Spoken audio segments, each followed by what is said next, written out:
let's take a look at the different types of assessments we can create inside of ExitTicket. The launch assessment is great for beginning of class. I typically use it for do nows in my class. The S indicates that it is scored, so it will record the grades in the student's scorebook. And this link for the BP stands for best practices. You can click on this to read a little bit more about the assessment type and to see some ideas on how it's used.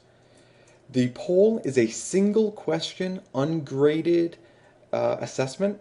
So that way it's great for giving out a Likert scale. When you're setting up the poll, I would recommend that you not show whether or not the students were correct or not, because that way they won't see whether or not they were right, because it's a poll, it's an opinion question.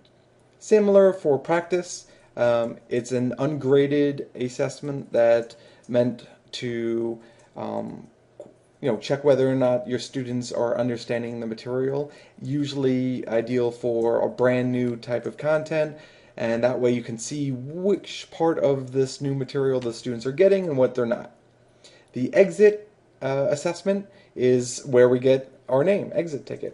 It's a check for understanding as the students walk out the door. Essentially, it's the same thing as the launch assessment, but by coloring it differently, when you look through your calendar and your list of assessments, you can see just by the appearance of it, what type of question material it will contain. The quiz and exam functions very similar as well, but it's allowed to have a lot more set of questions. Typically, we recommend that you only have a very few number of questions on any of these assessments. It's meant for you to take a quick check for understanding. It's formative assessments.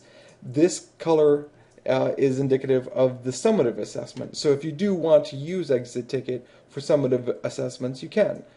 The last form of assessment is the Quicket. The Quicket is meant for a very rapid deployment. The question currently, even if you type anything in here, this won't show up on students' screens. And that's because it's meant for oral instructions. It's meant for you to just rapidly send out a question. You don't even need to indicate whether or not there is a correct answer. You can, though, and you can indicate whether or not you would like this to be revealed to students. That way, as you're discussing, you haven't anticipated even needing this assessment, but as you're discussing, you want to throw a question out there, you can pull this up on your iPad or your computer and rapidly send it out to your students. So those are the 6 current types of assessments. The poll and the quiz are not available by default. You need to add them in the App Center here. Thank you very much.